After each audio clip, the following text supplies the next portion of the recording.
Aquí tenemos a Marios. Bueno, Hola, Mónica. ¿tienes el micrófono encendido? Sí, ¿me escuchas?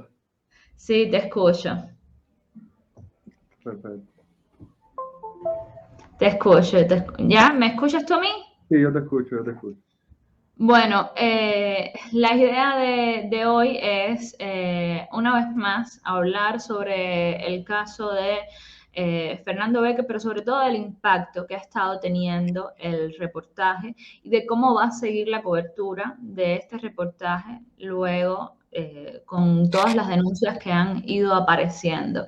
Quería preguntarte primero cómo te has sentido tú con toda la repercusión que ha tenido el texto. Bueno, en principio debo reconocer que fue que me aturdí porque lue- los días previos a la publicación del reportaje ya fueron muy tensos, ¿no? Porque fueron días, digamos, en que las testimoniantes estaban en un nivel de tensión y de estrés, porque a pesar de que ya ellas me habían contado su testimonio, nos habían contado, porque tú estuviste también en la mayoría de las entrevistas, el hecho de saber que eso iba a ser público, el hecho de leerlos, yo le di por separado porque cada una no sabía del testimonio de, de las otras, pero por separado le di a cada una su testimonio para que lo vieran. El hecho de leerlo y de saber que iba a ser expuesto, las que iban a dar su nombre también, de saber que su identidad iba a ser expuesta, les causaba como quiera que sea mucho estrés, mucha ansiedad. Igual ellas lo pueden explicar mejor que yo, pero bueno, en las conversaciones que iba teniendo con ellas en los días previos, esto era lo que conversábamos y yo también estaba nervioso con la publicación del reportaje, la repercusión que podía tener. Tuve que contactar a Fernando Becker el día antes de la publicación, cosa que también es extensa de cualquier manera. Y bueno, nada más que se publicó, empezaron a aparecer, digamos, muchas mujeres que también habían sido víctimas de Fernando Becker, entre ellas personas conocidas y amigas mías que me escribían automáticamente y me decían, al fin sale algo como esto, que no tenían idea de que yo estaba trabajando en eso. Y yo también fui una víctima de él, yo también quiero contar mi testimonio. Ese primer día no me dejó de sonar el móvil, no dejé de recibir mensajes de víctimas. También al resto del equipo del estornudo, a la revista, al correo de la revista, a ti también te llegaron, digamos, notificaciones de otras personas que eran víctimas. Yo recuerdo que al día siguiente yo hice un post, porque ese día no pude, yo quedé como, tenía un nivel de, digamos, de sobresaturación, de aturdimiento, de shock, en que yo ni siquiera podía hacer un post público, porque el debate se generó al momento. Y al día siguiente hice un post donde decía que no sabía si eran 10, 15, 20, que no tenía idea, pero que eran muchas. Pero eso no se quedó en ese día ni en el siguiente. Hasta ayer, hoy no he recibido ninguna nueva notificación, pero hasta ayer seguí recibiendo notificaciones de víctimas de Fernando Becker que querían contar su testimonio. Y bueno, en esos primeros días se mezcló la publicación del texto con el debate que se generó en las redes, con las reacciones de algunos trovadores amigos de él o de personas del círculo cercano que fueron muy agresivos con las mujeres que aparecían en el reportaje. El acompañamiento de alguna manera a las mujeres que me dieron su testimonio, con las que siempre mantuve el contacto, lo sigo manteniendo casi diario hasta el día de hoy. Pero sobre todo, lo que más me impactó a mí fue la cantidad de víctimas de Fernando Becker que querían contar su testimonio, tanto las que los pusieron públicamente en sus cuentas de redes sociales como las que nos escribieron en privado, y también la reacción de otras tantas mujeres que no fueron abusadas por Fernando Becker, pero habían sufrido abusos o acosos o violaciones en otros momentos por parte de ya sea personas conocidas, figuras conocidas o figuras anónimas y comunes que también decidieron exponer sus testimonios en público, que a mí eso me impactó mucho en alguna medida también porque vi que era un trabajo que estaba impactando de alguna manera en la realidad, en la gente. Y bueno, yo tomé la decisión de no estar pendiente de las redes, de estar pendiente de esas personas que me escribían, que querían contar sus testimonios. Y, y posteriormente a eso lo que hice fue tratar de organizarlo. Tuvimos reuniones en la revista, varias, casi de urgencia, porque nos dimos cuenta que era ya un asunto que me trascendía a mí o nos trascendía a nosotros dos, de alguna manera que éramos los que lo habíamos llevado en un principio, por el volumen sobre todo, por la carga de trabajo, y es posible que pudiéramos tramitarla, gestionarla nosotros dos. y ahí, bueno, tuvimos que hacer alianzas, tuvimos que también preocuparnos en alguna medida por el impacto psicológico de estas personas, también por los temas legales. Empezaron a escribir muchos juristas que estaban interesados en ayudar, en asesorar para denuncias legales. Bueno, yo estuve como 2 días en los que apenas podía razonar, en los que estaba completamente aturdido. Automáticamente que salí de eso, digamos que fue jueves y viernes, que sin dormir apenas, porque además estaba en Madrid y la mayoría de estos mensajes me llegaban en el horario de Cuba, es decir, hasta las 3 4 de la madrugada, que son las 10 de la noche en Cuba, yo estaba recibiendo mensajes. Y, y bueno, hasta que pude organizar más o menos, y no solo organizar, yo compartirlos contigo, compartirlos con la revista, digamos, con los que llegaban directamente a la revista, y ver qué teníamos, qué cantidad de personas teníamos, qué íbamos a hacer con todo eso. Y, y bueno, luego, sin descanso, comenzó el proceso de las entrevistas, y yo no me imaginaba lo fuerte que iba a ser. Ya yo había pasado por este proceso, hacía no casi un año, pero hacía bastantes meses ya.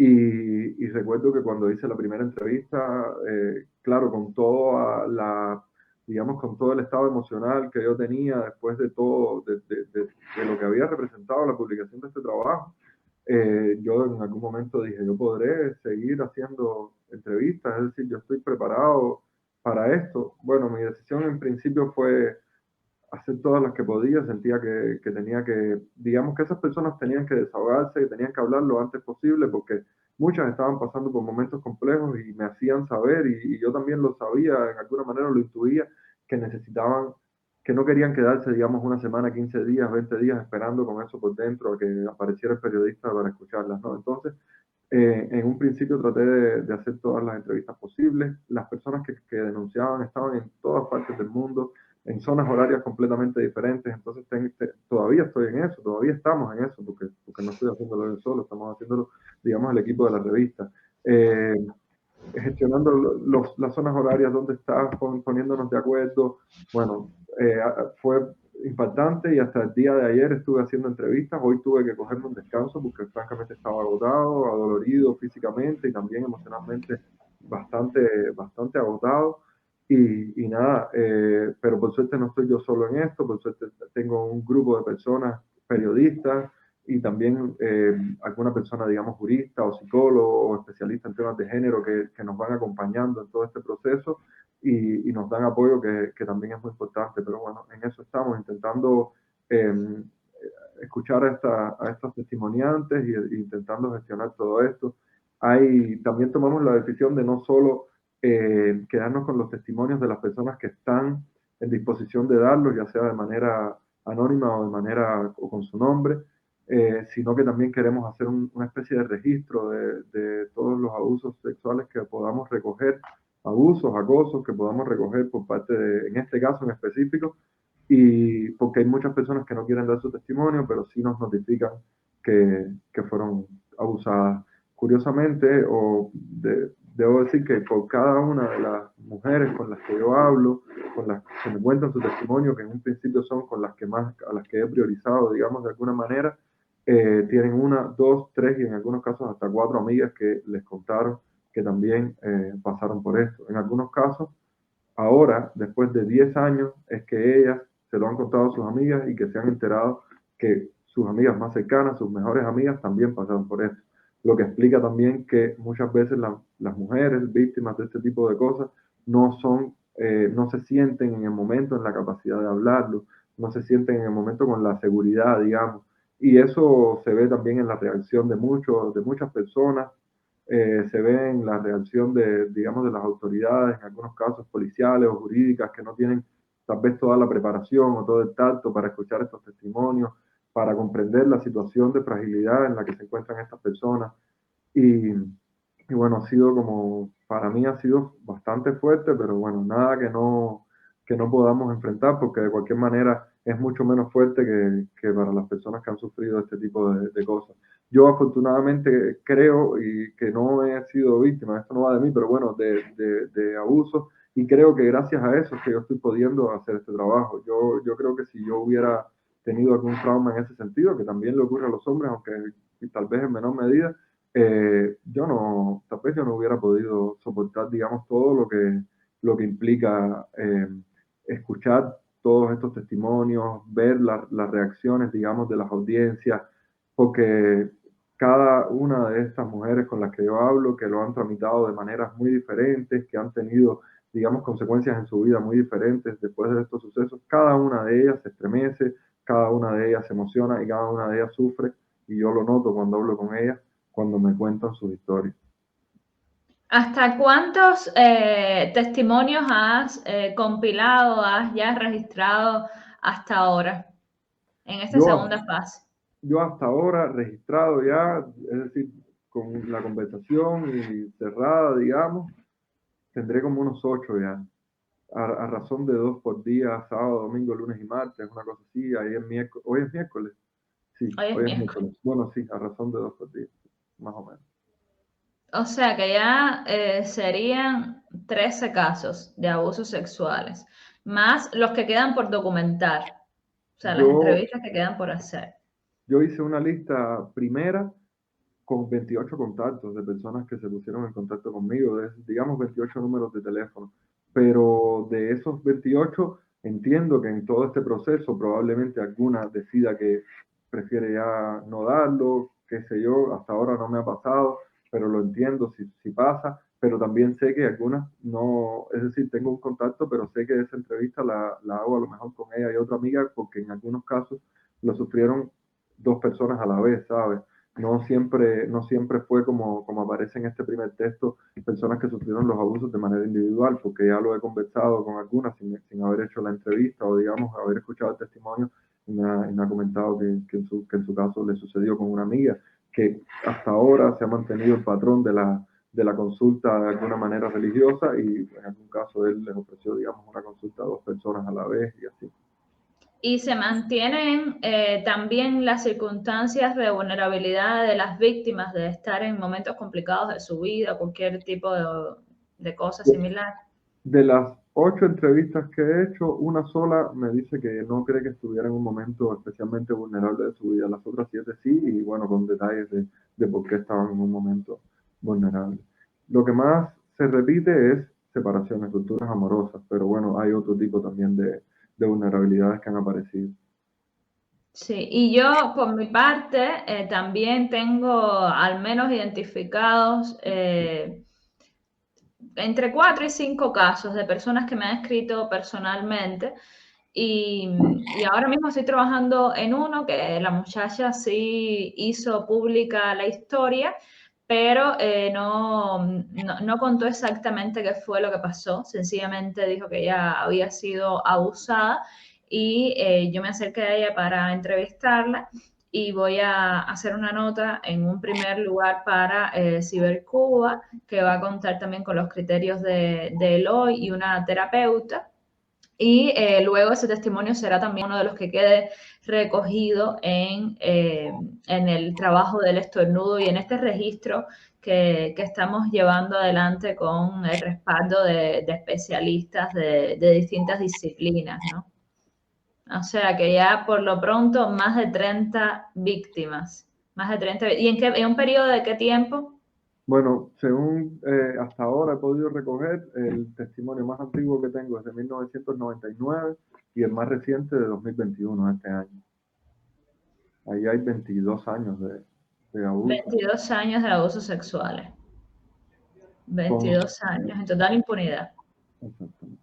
Y con un patrón en el que en los primeros años, digamos, en los testimonios que he recogido de los primeros años, digamos, del 99 al 2005, tal vez hay como un poco, varía un poco más, pasa algo curioso, que es que en algunos casos él va a casa de las víctimas, personas que viven solas y que son muy jóvenes, tienen menos de 21 años, pero luego ya a partir del, no sé, 2007, 2008, ya a medida que se van acercando a la actualidad, es cada vez más idéntico, digamos, lo que sucede. Son muy parecidos los testimonios, siempre son diferentes, varían algunas cosas, pero digamos que lo que menos varía es la actitud de él o digamos las estrategias de él.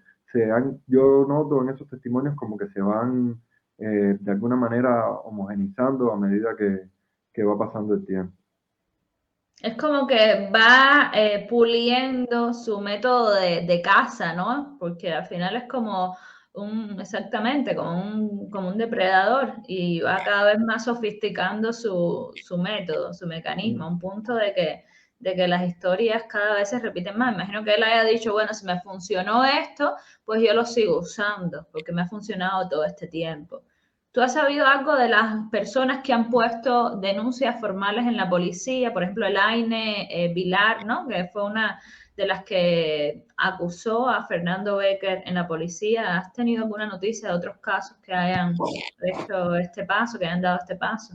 Yo en un principio recibí tanta información, se pusieron en contacto conmigo muchos juristas eh, preocupados por las denuncias y muchas de estas personas me dijeron que querían denunciar, pero ante ese volumen tan grande de información y ante la confidencialidad con que tengo que trabajar este proceso, decidí enfocarme en la recogida de los testimonios y no dispersarme digamos, coordinar o organizar este tipo de denuncias.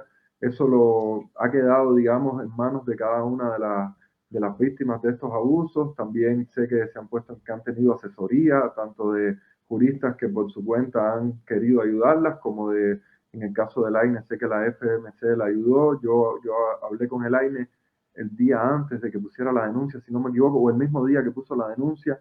Eh, eh, el AINE ha sufrido también, como todas estas personas, este proceso de tener que recordar, de tener que hablar. Entonces yo no quise insistirle mucho en que me contara sobre esas cosas porque sé que iba a ser doloroso para ella y porque yo no puedo, la verdad, tomé la decisión de no hacerme cargo en alguna medida de eso porque sé que además son personas muy instruidas, todas las personas que están curiosamente hay un patrón y no es por estar haciendo grabaciones de ningún tipo, pero con las mujeres con las que yo he hablado han sido mujeres muy instruidas, mujeres muy inteligentes, con mucho control sobre, no siempre sobre sus emociones al respecto, porque es traumático lo que han pasado, pero sí sobre sí mismas, sobre su persona, y no he querido yo estar hurgando de alguna manera en eso.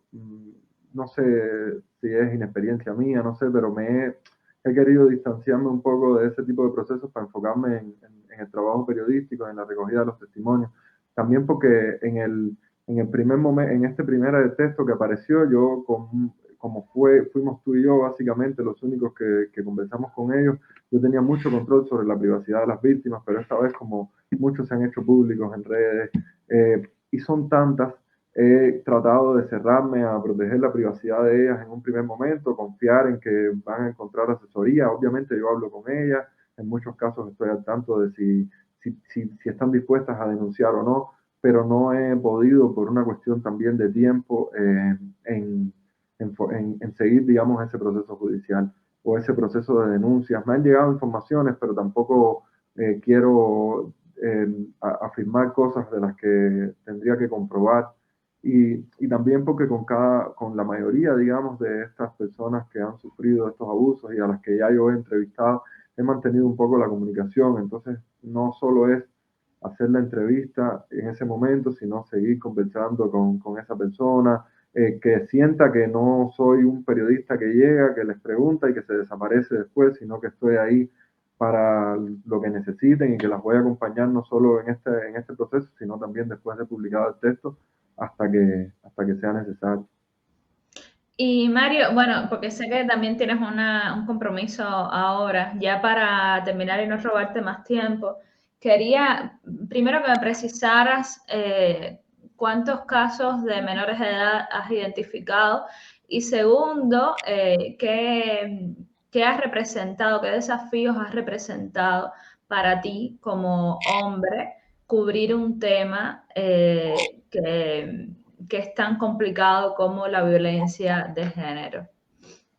Bueno, primero lo de menores de edad es algo que también tengo, como no te pudiera decir con exactitud, pero sé que como mínimo 5 o 6 casos, como mínimo 5 o 6 casos. Entrevistas hechas, 2 casos ya hechas, pero que se van a hacer con total seguridad por lo menos 3 o 4 más. Pero digamos que en muchos casos estas personas que me han notificado, que me quieren dar su testimonio, todavía no me han dicho en qué edad fue que le sucedió. Pero sí, como mínimo 5 que puedo recordar los nombres ahora mismo, sé que fueron menores de edad. En algunos de esos casos son personas que todavía están muy afectadas por lo que les pasó y digamos que es complicado. Y bueno, desafíos como hombre, imagínate, desde que ellas me consultaron, lo primero que les ofrecí fue, porque Liliana, que es digamos, la primera persona que me contacta a mí del estornudo, que soy el que recibe, digamos, esta información de que habían unas mujeres que querían denunciar un caso de abuso sexual, yo lo que les respondí en un principio era que sí, que le ofrecí, es decir, que podía hablar con periodistas mujeres del estornudo, como es tu caso, como es el caso de Carla Colomeo, el caso de Lianet, para que, para que se encargaran del caso.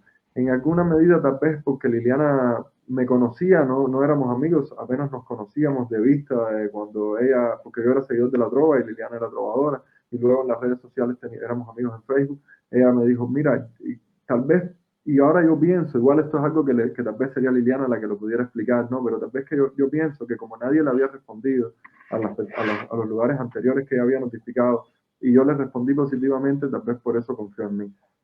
Y bueno, ella me dijo, confío en ti, y yo fui quien le pedí que al menos tú nos acompañaras en las entrevistas y en el proceso en general, no solo en las entrevistas, porque tú también participaste, digamos, en la investigación, tú también contactaste a personas en Cuba para identificar otros posibles casos, y luego también viste el texto escrito, me hiciste sugerencias, en fin. Pero bueno, yo le propuse eso, a ellas les pareció bien, también porque yo creo que te conocían, habían visto una parte de tu trabajo y trabajos relacionados con temas de género.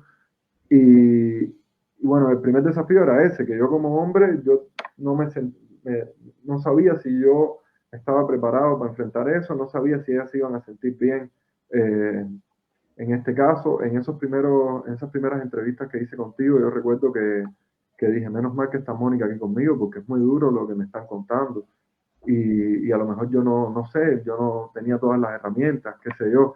Yo francamente lo que hago más bien es escuchar y escuchar, no interrumpir, y cada entrevista es diferente, ¿no? Pero digamos que es lo que suelo hacer, y luego cuando ellas me terminan de contar su testimonio, preciso cosas, compruebo cosas luego que se pueden comprobar con terceras personas, y bueno, hacemos todo el trabajo de comprobación que por lo que nos metimos también un año haciendo esto, entre otras cosas, porque fue un año bien convulso. Y, y bueno, como hombre también todo el tiempo cuestionándome, todo el tiempo intentando aprender, todo el tiempo revisando mis comportamientos, avergonzándome en muchos casos, no solo por mí, sino es decir, por mí en primer lugar, pero también por los hábitos, por las costumbres, por la cultura, digamos, de los hombres, de nosotros los hombres, mía y de lo que es el género masculino en general, ¿no? Que lo identifico en mis amigos, en mis conocidos y en los desconocidos. Me- es complicado, yo creo que es bastante complicado, pero por otra parte siento que tengo tantos privilegios, ¿sabes? Que solo con esos privilegios puedo enfrentarme a lo mejor con mayor eh, fuerza, qué sé yo, en una situación privilegiada, es decir, soy hombre, soy blanco, soy heterosexual, no sé, si yo no uso todos esos privilegios en una, digamos, una cuestión de justicia, los estaría desaprovechando. Y no es que yo quiera aprovecharme de mis privilegios, pero en algo que pienso mucho es, si yo hubiera sido víctima de abusos sexuales, yo hubiera podido escribir este trabajo, yo hubiera podido hacer estas entrevistas. Yo creo que no. Y yo creo que es una responsabilidad en alguna medida, no sé. Pero sí, yo creo que es muy complicado para un hombre. A veces yo también me quiebro, digamos, en estas entrevistas, me quiebro por vergüenza por mí, por vergüenza de nosotros, los hombres en general, porque lo que dicen es muy cierto, ¿sabes? Las cosas que me dicen son muy ciertas. Y algunas de estas personas se sienten ahora mismo, digamos, no quieren tener un hombre cerca, y eso yo lo entiendo perfectamente y me da mucha vergüenza, y, pero porque lo entiendo, y bueno, en fin, yo creo que es bien complicado y creo que todavía lo tengo que hablar bastante con mis amigos y sobre todo con mis colegas periodistas.